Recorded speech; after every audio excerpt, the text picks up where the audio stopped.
ಶ್ರೀ ಗುರುಭ್ಯೋ ನಮಃ. ಪೂಜ್ಯ ಮಾಮಿಯವರಿಗೂ ಸಹೋದರಿಯರೆಲ್ಲರಿಗೂ ನನ್ನ ಆದರಪೂರ್ವಕ ನಮಸ್ಕಾರಗಳು.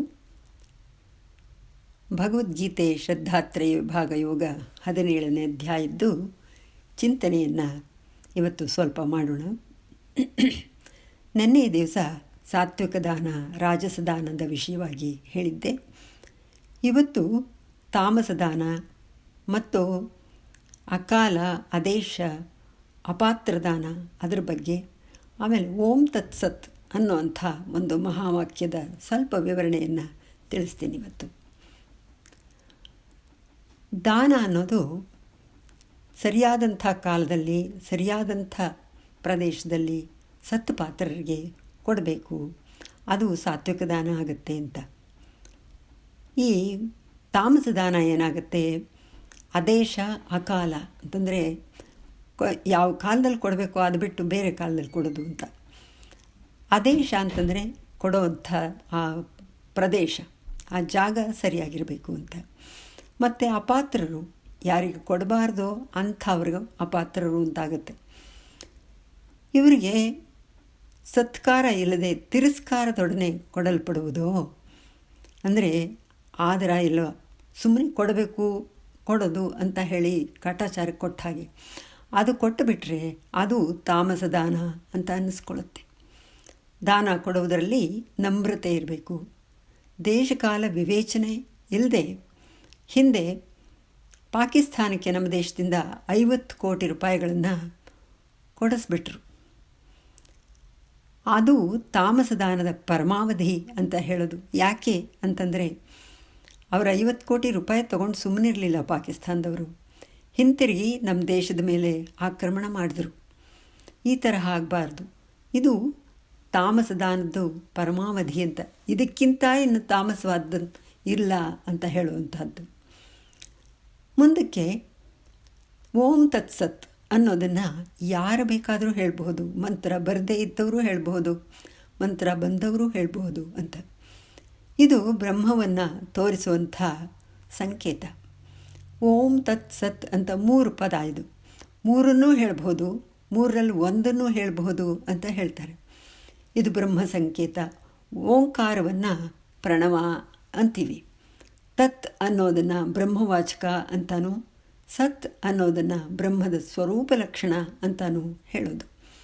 ಋಗ್ವೇದ, ಶುಕ್ಲ ಯಜುಸ್ಸಂಹಿತೆ, ಸಾಮವೇದ, ಐತ್ತರೇಯ ಬ್ರಾಹ್ಮಣ, ತೈತ್ತರೀಯ ಬ್ರಾಹ್ಮಣ, ಶತಪಥ, ಛಾಂದೋಗ್ಯ ಉಪನಿಷತ್ತು, ಪ್ರಶ್ನೋಪನಿಷತ್ತು, ಮುಂಡಕ, ಮಾಂಡುಕ್ಯ ಉಪನಿಷತ್ತು, ಕಠೋಪನಿಷತ್ತು, ಇದರಲ್ಲೆಲ್ಲ ವಿಶೇಷವಾಗಿ ಓಂಕಾರದ ವಿವರಣೆ ಬರುತ್ತೆ. ಓಂಕಾರ ಅನ್ನೋದು ಸರ್ವಮಂಗಳಕರವಾದದ್ದು. ಸ್ತ್ರೀ ಪುರುಷ ಭೇದವಿಲ್ಲದೆ ಎಲ್ಲರೂ ಹೇಳಬಹುದು ಇದನ್ನು. ಶಂಕರರು ತಮ್ಮ ವಿಷ್ಣು ಸಹಸ್ರನಾಮ ಭಾಷ್ಯದಲ್ಲಿ ಓಂಕಾರ ಆತ್ಮವನ್ನು ಸ್ತೋತ್ರ ಮಾಡುವಂಥದ್ದು ಅಂತ ವಿವರಣೆ ಕೊಟ್ಟಿದ್ದಾರೆ. ಇದು ಸಾಕ್ಷಾತ್ ಪರಬ್ರಹ್ಮದ ಶಬ್ದರೂಪ. ಅದು ತತ್ ಅಂದರೆ ಅದು ಎಂದರೆ ಬ್ರಹ್ಮವಸ್ತು, ಸತ್ ಎಂದರೆ ಇರುವುದು, ಆ ಬ್ರಹ್ಮವಸ್ತು ಇದೆ ಅಂತ ಹೇಳುವಂಥದ್ದು. ಬ್ರಹ್ಮ ಎಂದರೆ ಸಚ್ಚಿದಾನಂದ ಅಂತ. ಸತ್ ಬ್ರಹ್ಮದ ಸ್ವರೂಪ, ಓಂ ಬ್ರಹ್ಮದ ಚಿದ್ರೂಪ, ತತ್ ಅದು ಉಳ್ಳದು, ಇದೆ ಅಂತ ಪ್ರೀತಿ ಪಾತ್ರವಾದದ್ದು ಇದು. ಹೀಗೆ ತೋರಿಕೊಳ್ಳುವುದರಿಂದ ಓಂ ತತ್ಸತ್ ಅನ್ನುವುದಕ್ಕೆ ವಿಶೇಷವಾದ ಮಹತ್ವ ಉಂಟು. ಹಾಗೆ ನೋಡಿದರೆ ಜಗತ್ತಿನ ಎಲ್ಲ ಶಬ್ದಗಳು ಬ್ರಹ್ಮವಾಚಕ, ಎಲ್ಲ ಶಬ್ದಗಳು ಪರತತ್ವವಾಚಕ. ಓಂ ತತ್ಸತ್ ವಿಷಯವಾಗಿ ಶ್ವೇತಾಶ್ವತರೋಪನಿಷತ್ತಿನಲ್ಲಿ ಹೀಗೆ ಹೇಳಿದ್ದಾರೆ. ತತ್ ಅಂದರೆ ಆ ಬ್ರಹ್ಮವಸ್ತುವೇ ಅಗ್ನಿ, ಆದಿತ್ಯ, ವಾಯು, ಚಂದ್ರ, ನಕ್ಷತ್ರ ಎಲ್ಲ ಆಗಿರುತ್ತೆ. ಅಂದರೆ ಅಷ್ಟನ್ನು ನಾವು ಪ್ರಾರ್ಥನೆ ಮಾಡಿದ ಹಾಗೆ ಓಂ ತತ್ ಅಂತ ಹೇಳಿದ್ರೆ ಸಾಕು, ಆಗತ್ತದು. ಅದೇ ಹಿರಣ್ಯಗರ್ಭ, ನೀರು, ವಿರಾಟ್ ಪುರುಷನೂ ಆಗಿರುತ್ತೆ. ಹಿರಣ್ಯಗರ್ಭ ಅಂದರೆ ಬ್ರಹ್ಮ, ವಿರಾಟ್ ಪುರುಷ ಅಂತಂದರೆ ವಿಷ್ಣು, ನೀರು ಅಂದರೆ ಜಲ. ಇಂಥದ್ದು ಕೂಡ ಅದರಲ್ಲಿ ಸೇರಿಕೊಂಡಿರುತ್ತೆ. ತತ್ ಅನ್ನುವಂಥ ಒಂದರಲ್ಲಿ ಇಷ್ಟೊಂದು ಸೇರಿಕೊಂಡಿರುತ್ತೆ. ಆ ಪರಬ್ರಹ್ಮ ವಸ್ತುವು ವೇದಗಳ ರಹಸ್ಯ ಭಾಗಗಳಾದ ಉಪನಿಷತ್ತುಗಳಲ್ಲಿ ಅಡಗಿದೆ. ಬ್ರಹ್ಮಯೋನಿಯನ್ನು ಹಿರಣ್ಯಗರ್ಭನು ಅರಿತಿರುತ್ತಾನೆ. ಹಿಂದಿನ ದೇವತೆಗಳಲ್ಲಿ ಮತ್ತು ಋಷಿಗಳಲ್ಲಿ ಯಾರು ಇದನ್ನು ಅರಿತುಕೊಂಡರು ಅವರು ಅದನ್ನೇ ಆತ್ಮವಾಗಿ ಹೊಂದಿ ಅಮೃತತ್ವವನ್ನು ಪಡೆದರು. ಅಂದರೇನು, ಅವರು ಅದನ್ನೇ ಕುರಿತು ಜಪ ಮಾಡಿ ತಪಸ್ಸಿನ ತರಹ ಮಾಡಿ ಅಮೃತತ್ವವನ್ನು ಪಡೆದರು ಅಂತ. ಮುಂದಿಂದು ಮಹಾವಾಕ್ಯ ತತ್ವಮಸಿ ಅಂತ ಅನ್ನೋದು. ಇದರಲ್ಲೂ ಸಹ ತತ್ ಶಬ್ದಕ್ಕೆ ಬ್ರಹ್ಮ ಅಂತಲೇ ಅರ್ಥ. ಬ್ರಹ್ಮ ವಸ್ತುವಿಗೆ ತತ್ ಅದು ಏಕೆ ಹೇಳಿದ್ದಾರೆ ಅಂತಂದರೆ ಅದನ್ನು ಬೇರೆ ಯಾವ ವಿವರಣೆಯನ್ನು ಕೊಟ್ಟು ಹೇಳುವ ಸಾಧ್ಯತೆಯೇ ಇಲ್ಲ. ಇದನ್ನು ಈ ತತ್ವಮಸಿ ಅನ್ನೋದನ್ನು ಸುಮ್ಮನೆ ಶುರು ಮಾತ್ರ ಮಾಡಿದ್ದೀನಿ, ಸಮಯಾವಕಾಶ ಆಗಿ ಹೋಗ್ಬಿಡ್ತು. ನಾಳೆ ನಿಮಗೆ ಇದನ್ನು ವಿವರವಾಗಿ ತಿಳಿಸ್ಕೊಡ್ತೀನಿ. ನಿಮಗೆಲ್ಲರಿಗೂ ನಮಸ್ಕಾರ. ಶ್ರೀ ಗುರುಭ್ಯೋ ನಮಃ. ಪೂಜ್ಯ ಮಾಮಿಯವರಿಗೂ ಸಹೋದರಿಯರೆಲ್ಲರಿಗೂ ನನ್ನ ಪ್ರೀತಿಪೂರ್ವಕ ನಮಸ್ಕಾರಗಳು. ಇವತ್ತಿನ ದಿವಸದ ಭಗವದ್ಗೀತಾ ಚಿಂತನೆ 17ನೇ ಅಧ್ಯಾಯ ಶ್ರದ್ಧಾತ್ರಯ ವಿಭಾಗ ಯೋಗದ ಒಂದು ಭಾಗವನ್ನು ಮಾಡೋಣ. ನಿನ್ನೆ ಈ ದಿವಸ ಓಂ ತತ್ಸದ್ ಅನ್ನೋದು ವಿಷಯವಾಗಿ ಮಾತಾಡಿದ್ದೆ ನಾನು. ಇದು ಈ ಅಧ್ಯಾಯದಲ್ಲಿ 23ನೇ ಶ್ಲೋಕ. ಓಂ ತತ್ಸದಿತಿ ನಿರ್ದೇಶೋ ಬ್ರಹ್ಮಣಸ್ತ್ರಿವಿಧ ಸ್ಮೃತಃ ಬ್ರಾಹ್ಮಣಾಸ್ತೇನ ವೇದಾಶ್ಚ ಯಜ್ಞಾಶ್ಚ ವಿಹಿತಾಃ ಪುರ ಅಂತ. ಇದರಲ್ಲಿ ಓಂ ತತ್ಸತ್ ಅನ್ನೋದರ ವಿಷಯವಾಗಿ ಹೇಳಿದ್ದಾನೆ ಕೃಷ್ಣ. ಯಾವ ಮಂತ್ರ ಬರದೆ ಹೋದ್ರೂ ಈ ಒಂದು ಮಂತ್ರವನ್ನು ಎಲ್ಲರೂ ಹೇಳಬಹುದು ಅಂತ. ಇದು ಬ್ರಹ್ಮವನ್ನು ತೋರಿಸುವಂಥ 3 ಸಂಕೇತ. 3 ಹೇಳಬಹುದು, 3ರಲ್ಲಿ 1 ಹೇಳಬಹುದು. ಇದು ಬ್ರಹ್ಮ ಸಂಕೇತ ಅಂತ ಹೇಳೋದು. ಈ ಓಂಕಾರವನ್ನು ಪ್ರಣವ ಎನ್ನುತ್ತೇವೆ. ತತ್ ಅನ್ನೋದನ್ನು ಬ್ರಹ್ಮವಾಚಕ ಅಂತಾನು, ಸತ್ ಅನ್ನೋದನ್ನು ಬ್ರಹ್ಮಸ್ವರೂಪ ಲಕ್ಷಣ ಅಂತಾನು ಹೇಳ್ತೀವಿ. ಈ ಓಂ ತತ್ ಸತ್ ವಿಷಯವಾಗಿ ಅಂದರೆ ಬ್ರಹ್ಮಸ್ವರೂಪದ ವಿಷಯವಾಗಿ ಎಲ್ಲ ಉಪನಿಷತ್ತುಗಳಲ್ಲಿ, ಋಗ್ವೇದದಲ್ಲಿ, ಯಜುಸ್ಸಂಹಿತೆಯಲ್ಲಿ, ಸಾಮವೇದದಲ್ಲಿ ಮತ್ತು ಮಾಂಡವ್ಯ ಉಪನಿಷತ್ತು, ಕಠೋಪನಿಷತ್ತು, ಈ ತರಹ ಅನೇಕ ಉಪನಿಷತ್ತುಗಳಲ್ಲಿ ಇದರದ್ದು ವಿಶೇಷವಾಗಿ ವಿವರಣೆಗಳು ಬರುತ್ತೆ. ಇದು ಪರಮ ಮಂಗಳಕರವಾದಂಥ ಮಹಾವಾಕ್ಯ. ಮಹಾವಾಕ್ಯಗಳು ಬೇಕಾದಷ್ಟಿವೆ. ಓಂ ತತ್ಸತ್, ತತ್ವಮಸಿ, ಅಹಂ ಬ್ರಹ್ಮಾಸ್ಮಿ, ಈ ತರಹ ಎಲ್ಲ ಬೇಕಾದಷ್ಟು ಬರುತ್ತೆ. ಸ್ತ್ರೀ ಪುರುಷ ಭೇದವಿಲ್ಲದೆ ಎಲ್ಲರೂ ಇದನ್ನು ಹೇಳಬಹುದು.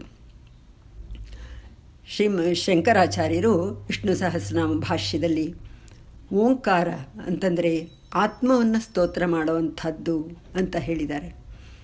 ಸಾಕ್ಷಾತ್ ಪರಬ್ರಹ್ಮದ ಶಾಬ್ದಿಕ ರೂಪ ಅಂತ. ಅಂದ್ರೇನು? ಓಂ ತತ್ಸತ್ ಅಂತಂದರೆ ಪರಬ್ರಹ್ಮವನ್ನೇ ಕುರಿತಾದಂಥ ಮಹಾವಾಕ್ಯ ಅದು. ತತ್ ಅಂದರೆ ಅದು ಅಂತ ಅರ್ಥ ಆಗುತ್ತೆ. ಅದು ಅಂತಂದರೆ ಬ್ರಹ್ಮವಸ್ತು ಅಂತ. ಸತ್ ಅಂದರೆ ಇರೋದು ಅಂತ ಅರ್ಥ. ಅಂದರೆ ಬ್ರಹ್ಮವಸ್ತು ಇದೆ ಅಂತ ಹೇಳ್ದಾಗೆ. ಬ್ರಹ್ಮವೆಂದರೆ ಸತ್, ಚಿತ್, ಆನಂದ ಅಂತ ಹೇಳ್ದಾಗೆ. ಸತ್ ಬ್ರಹ್ಮದ ಸ್ವರೂಪ, ಓಂ ಬ್ರಹ್ಮದ ಚಿದ್ರೂಪ, ತತ್ ಅದು ಉಳ್ಳದ್ದು ಅಂತ, ಪ್ರೀತಿ ಪಾತ್ರವಾದುದು ಅಂತ. ಹೀಗೆ ಹೇಳುವಂಥದ್ದು ಈ ಓಂ ತತ್ಸತ್ ಅನ್ನೋದಕ್ಕೆ ವಿಶೇಷವಾದ ಮಹತ್ವ ಇದೆ. ಹಾಗೆ ನೋಡಿದರೆ ಜಗತ್ತಿನ ಎಲ್ಲ ಶಬ್ದಗಳು ಬ್ರಹ್ಮವಾಚಕ, ಎಲ್ಲ ಶಬ್ದಗಳು ಪರತತ್ವವಾಚಕಗಳು ಆಗುತ್ತವೆ. ಅಂತಂದರೆ ಅಸಂಖ್ಯವಾದ ಭಾಷೆಗಳಿದೆ ಅಲ್ವ. ನಮ್ಮ ಹಿಂದೂ ಧರ್ಮದ ಪ್ರಕಾರ ಎಲ್ಲ ಭಾಷೆಗಳು, ಎಲ್ಲ ಅದರಲ್ಲಿ ಬರುವಂಥ ಶಬ್ದಗಳು, ಅಕ್ಷರಗಳು ಎಲ್ಲಕ್ಕೂ ಓಂ ಅನ್ನೋದೇ ಮೂಲ ಅಂತ ನಾವು ಹೇಳ್ತೀವಿ. ಈಗ ತತ್ ಶಬ್ದಕ್ಕೆ ಬ್ರಹ್ಮ ಅಂತ ಅರ್ಥ. ಹೌದು, ಬ್ರಹ್ಮ ವಸ್ತುವಿಗೆ ತತ್ ಅಂದರೆ ಅದು ಅಂತ ಹೇಳೋದು. ಅದನ್ನು ಇನ್ನು ಹೇಗೂ ಹೇಳೋದಕ್ಕಾಗೋದಿಲ್ಲ. ಯಾಕೆ ಅಂತಂದರೆ ಅದನ್ನು ವಿವರಣೆ ಕೊಡೋದು ತುಂಬ ಕಷ್ಟ.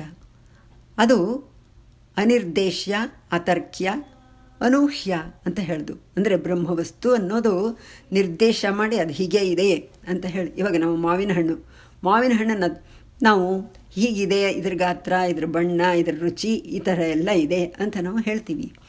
ಆದರೆ ಆ ಬ್ರಹ್ಮವಸ್ತುವನ್ನು ಹೀಗೆ ಅಂತ ನಾವು ಹೇಳೋದಕ್ಕೆ ಕಷ್ಟ. ಅದನ್ನು ವಿವರಣೆ ಮಾಡೋದಕ್ಕೆ ಕಷ್ಟ. ಅತರ್ಕ್ಯ, ತರ್ಕ ಮಾಡಿ ಹೇಳೋದಕ್ಕಾಗೋದಿಲ್ಲ, ವಾದ ಮಾಡಿ ಹೇಳೋಕ್ಕಾಗೋಲ್ಲ. ಅನೂಹ್ಯ, ಊಹೆ ಮಾಡೋದಕ್ಕಾಗೋದಿಲ್ಲ. ಅದನ್ನು ಕಂಡವರು ಮಾತ್ರ ಅದನ್ನು ಆನಂದಪಟ್ಟು ತಿಳ್ಕೊಂಡಿರ್ತಾರೆ ಅಷ್ಟೇನೆ. ಇಂತಹದಕ್ಕೆ ಹೇಗೆ ನಾವು ವಿವರಣೆ ಕೊಡೋದಕ್ಕೆ ಸಾಧ್ಯ? ಉಪನಿಷತ್ತುಗಳಲ್ಲಿ ಕೂಡ ಈ ವಿಷಯವಾಗಿ ಬೇಕಾದಷ್ಟು ಬಂದಿದ್ರೂ ಅವು ಉಪನಿಷತ್ತುಗಳು ಕೂಡ ತತ್ ಅಂತ ಹೇಳಿ ಸುಮ್ಮನಾಗ್ಬಿಟ್ಟಿವೆ. ಅಂದರೆ ಅದು ಅಂತ ಪರಬ್ರಹ್ಮ ವಸ್ತು, ಅದು ಪರಬ್ರಹ್ಮ ವಸ್ತು ಹೀಗಿದೆ, ಈ ತರಹ ಇದೆ ಅಂತ ಹೇಳಿಲ್ಲ. ಅದು ಅಂತ ಅಷ್ಟೇ ಮಾತ್ರ ಹೇಳಿದೆ. ಇವಾಗ ಚಿಕ್ಕ ಮಕ್ಕಳು ಏನಾರು ಒಂದು ಆಟ ಸಾಮಾನು ಬೇಕು, ಆ ಮಕ್ಕಳಿಗೆ ರಚ್ಚೆ ಹಿಡಿತಾ ಇರುತ್ತವೆ. ಏನು ಬೇಕು ನಿನಗೆ ಅಂತಂದರೆ ಅದು ಕೊಡು ಅಂತವೆ. ಅವುಗಳಿಗೆ ಇನ್ನೇನು ಹೇಳೋಕ್ಕೆ ಬರೋಕ್ಕಾಗೋದಿಲ್ಲ, ಅದಕ್ಕೆ ಬೇಕಾಗಿರೋವಂಥ ವಸ್ತುವನ್ನ ವರ್ಣಿಸಿ ಹೇಳೋಕ್ಕೆ ಬರೋದಿಲ್ಲ. ಆ ತರಹ ಋಷಿಗಳಿಗೂ ಕೂಡ ಈ ಬ್ರಹ್ಮವಸ್ತುವನ್ನು ನೋಡಿಬಿಟ್ಟು ಹೇಳೋದಕ್ಕಾಗೋದಿಲ್ಲ ಅವರಿಗೆ. ಅದರಿಂದ ಅದನ್ನು ತತ್ ಅಂದರೆ ಅದು ಅಂತಲೇ ಹೇಳೋದು. ಸತ್ ಅಂದರೆ ಇರೋದು ಅಂತ, ಅದು ಇದೆ ಅಂತ. ಓಂ ಅಂತಂದರೆ ಬ್ರಹ್ಮವಸ್ತು ಇದೆ ಅಂತ ಹೇಳಿದ ಹಾಗೆ. ಅದು ಇದನ್ನು ಏನಪ್ಪ ಅಂತಂದರೆ ತತ್ ಪದವಾಚಿಯಾಗಿದ್ದರೂ ಅದು ಇದೆ, ಅದು ಇರುವುದರಲ್ಲಿ ಯಾವ ಸಂಶಯವೂ ಇಲ್ಲ ಅಂತ ಹೇಳಿಬಿಟ್ಟು ತೇನ ಬ್ರಾಹ್ಮಣಾ ವೇದಾ ಯಜ್ಞಾ ವಿಹಿತಾ ಅಂತಾರೆ. ಇದಕ್ಕೆ ಇನ್ನೊಂದು ಅರ್ಥ ಕೊಟ್ಟಿದ್ದಾರೆ. ಏನಪ್ಪ ಅಂತಂದರೆ ಈ ಮಹಾಮಂತ್ರವನ್ನು ಪುರಶ್ಚರಣೆ ಮಾಡುವಾಗ ಓಂ ತತ್ ಸತ್ ಅಂತಂದರೆ ಓಂ ಎಂಬ ತತ್ ಅದು, ಸತ್ ಸದ್ವಸ್ತು ಅಂತ. ಓಂ ಎಂಬುದು ಅದೊಂದು ಸದ್ವಸ್ತು ಅಂತ ಅರ್ಥ. ಇವಾಗ ತೇನ ಬ್ರಾಹ್ಮಣಾ ಅಂತಂದರೆ ಪರಬ್ರಹ್ಮ ವಸ್ತುವಿನಿಂದ ಬ್ರಾಹ್ಮಣರು ಭಗವಂತನ ಮುಖದಂತೆ ಇದ್ದು ಬ್ರಹ್ಮತತ್ವವನ್ನು ವ್ಯಾಖ್ಯಾನ ಮಾಡುವಂಥವರು. ವೇದಾಹ ಅಂತಂದರೆ ಅವರಿಗೆ, ಆ ಬ್ರಾಹ್ಮಣರಿಗೆ ಪ್ರಕಾಶವನ್ನು ನೀಡುವಂಥ ವೇದ ಮಂತ್ರಗಳು ಅಂತ.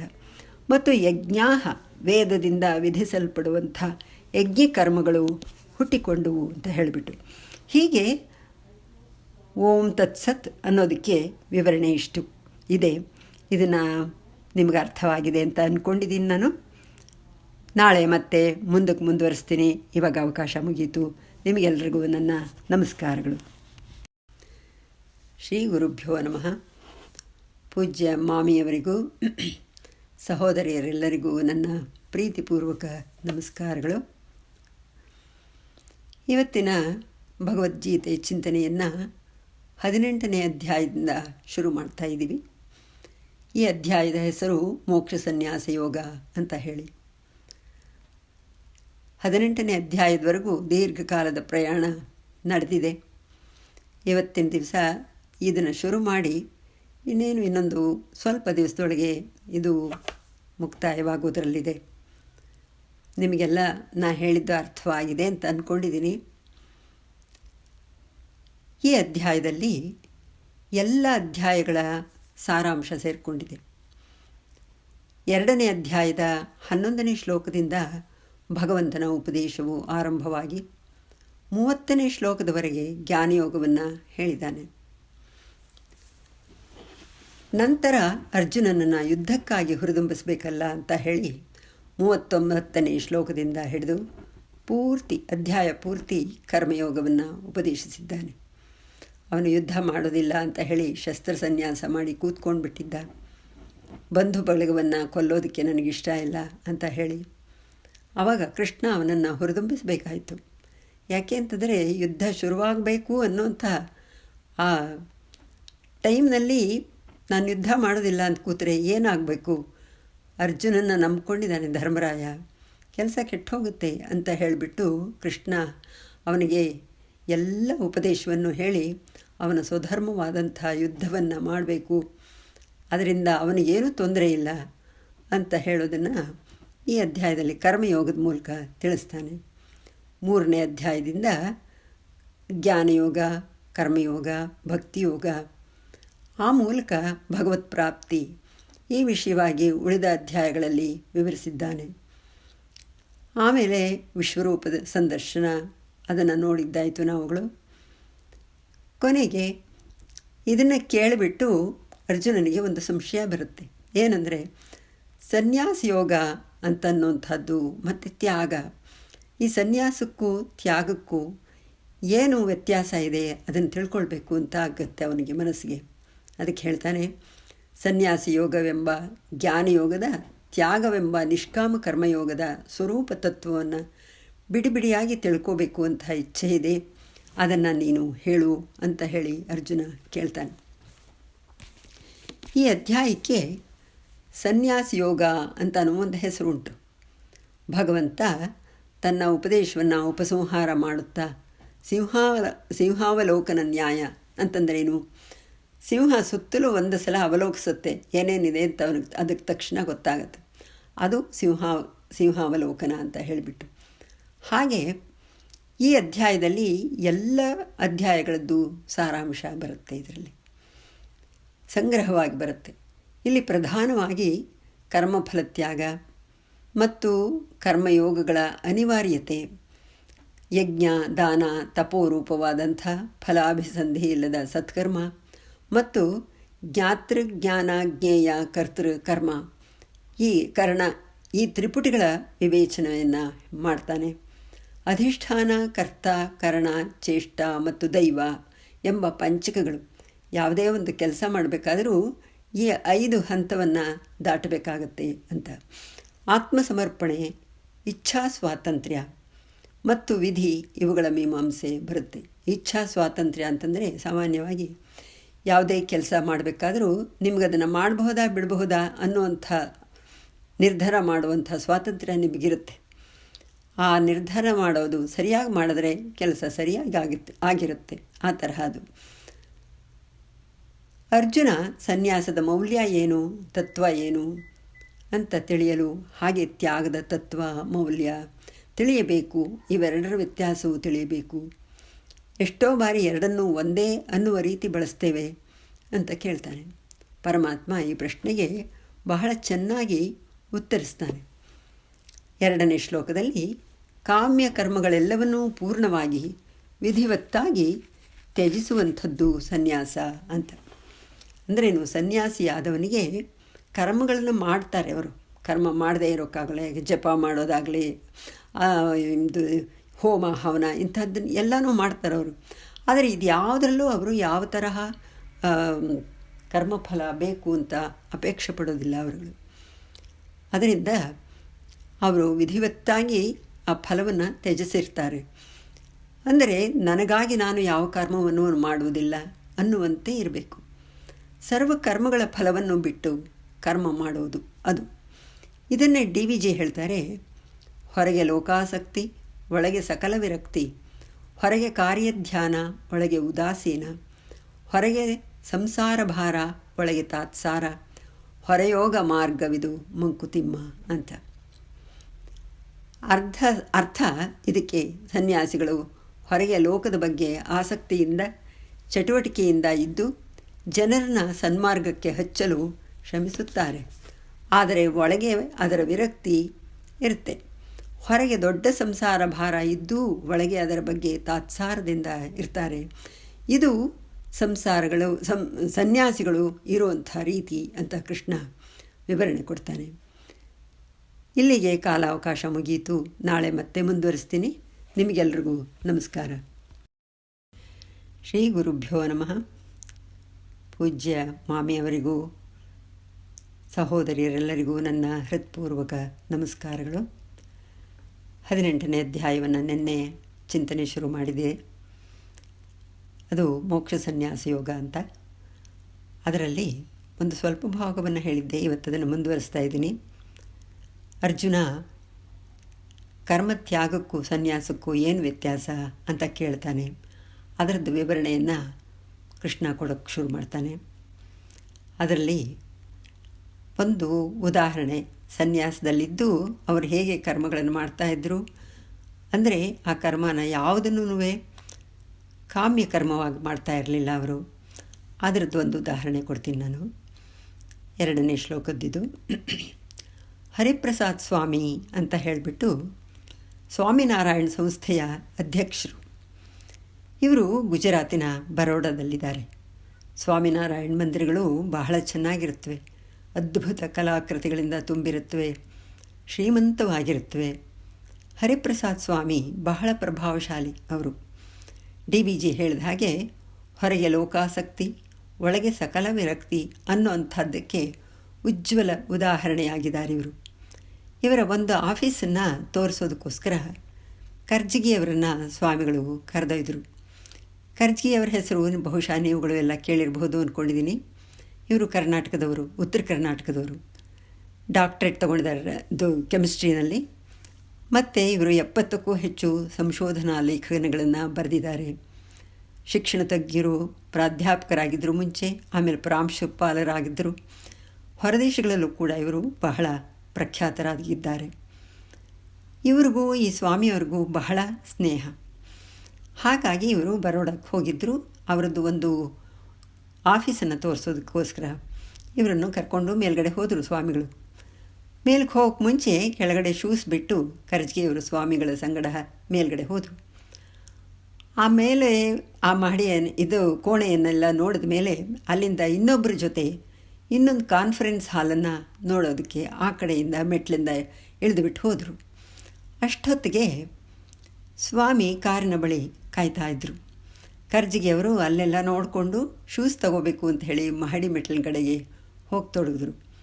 ಸ್ವಾಮಿ, ನಿಮ್ಮ ಶೂಸ್ ಇಲ್ಲಿದೆ ಬನ್ನಿ ಅಂತ ಕರೆದರು. ಇದನ್ನು ಕೇಳಿ ಇವರಿಗೆ ಆಶ್ಚರ್ಯ ಆಯಿತು. ಸ್ವಾಮಿಗಳು ಕರ್ಜಗಿಯವರ ಶೂಸನ್ನು ತಂದು ಕಾರಿನ ಹತ್ತಿರ ಇಟ್ಟಿದ್ದು ಕರ್ಜಗಿಯವರಿಗೆ ಬಹಳ ಮುಜುಗರವಾಯಿತು.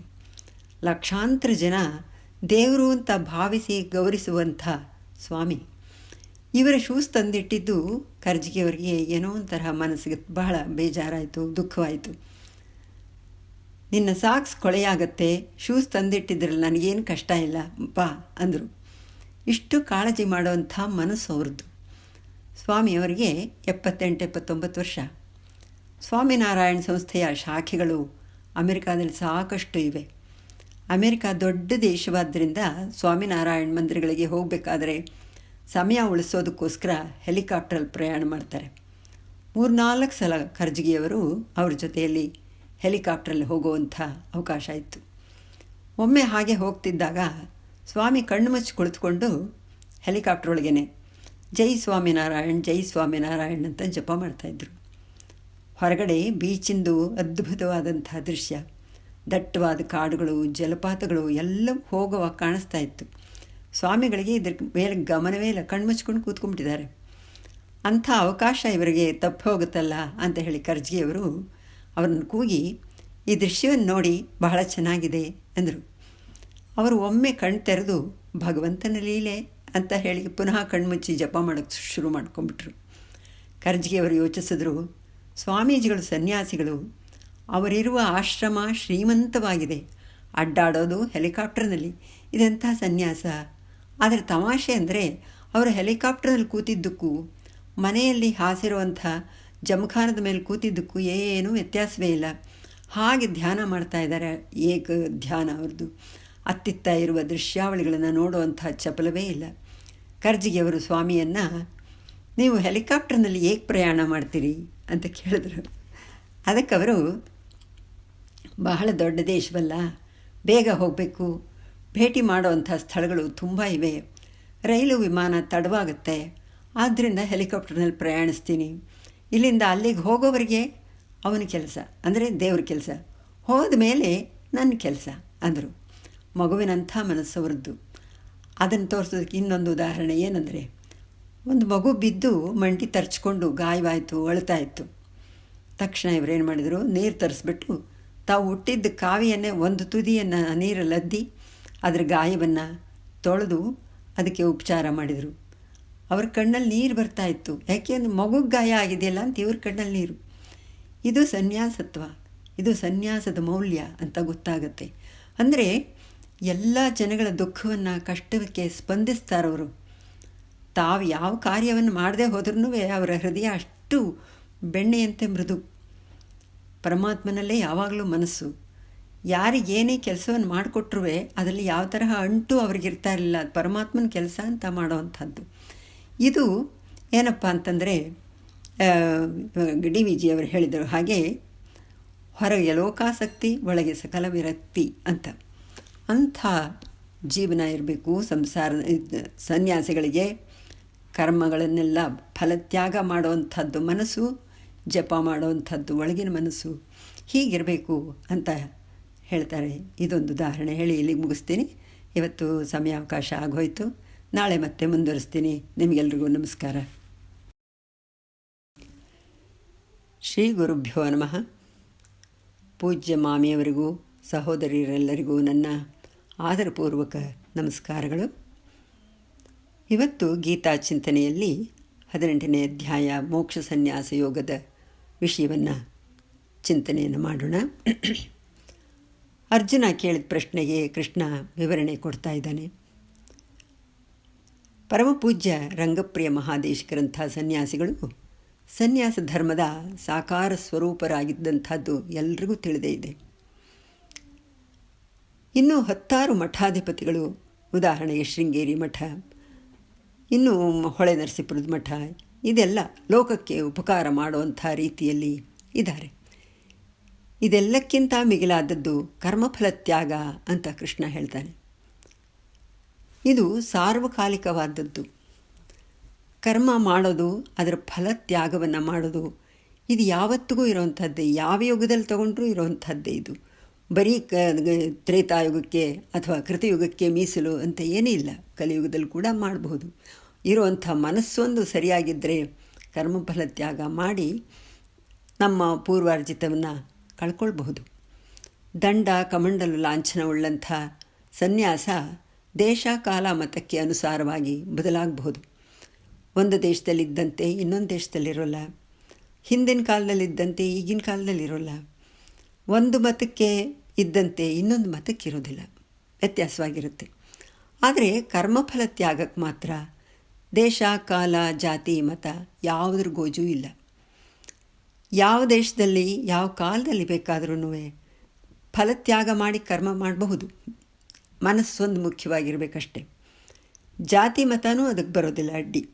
ಎಲ್ಲ ಜಾತಿನಲ್ಲೂ ಇದನ್ನು ಹೇಳಿರೋದು ಉಂಟು. ನಮಗದು ಗೊತ್ತಾಗುತ್ತೆ. ಹೇಗೂ ಕರ್ಮಯೋಗ ಮಾಡಬೇಕು ಅಂತ ಪರಮಾತ್ಮ ಒತ್ತಿ ಒತ್ತಿ ಹೇಳ್ತಾನೆ.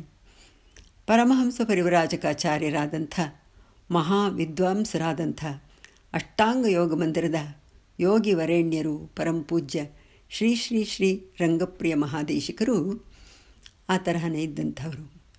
ಅವರು ಸನ್ಯಾಸ ಧರ್ಮದ ಸಾಕಾರ ಸ್ವರೂಪವಾಗಿ ಇದ್ದಂಥವ್ರವರು. ಅವರು ಎಲ್ಲ ಜೀವಿಗಳು ಉದ್ಧಾರವಾಗಬೇಕು, ಭಗವದ್ ದರ್ಶನ ಮಾಡಬೇಕು, ಮೋಕ್ಷ ಸಿಕ್ಕಬೇಕು ಅಂತ ಬಯಸ್ತಾ ಇದ್ದಂಥ ತುಂಬ ಉನ್ನತವಾದಂಥ ಯೋಚನೆ ಇದ್ದಂಥ ಪರಮ ಪೂಜ್ಯರವರು. ದೇವರಿಗಿಂತಾನೂ ಇವರಿಗೆ ಮಹಾ ಆಸಕ್ತಿ ಇತ್ತು. ಎಲ್ಲರೂ ದೇವ್ರ ಹತ್ರ ಹೋಗ್ಬಿಡ್ಬೇಕು ಅನ್ನೋ ತರಹ.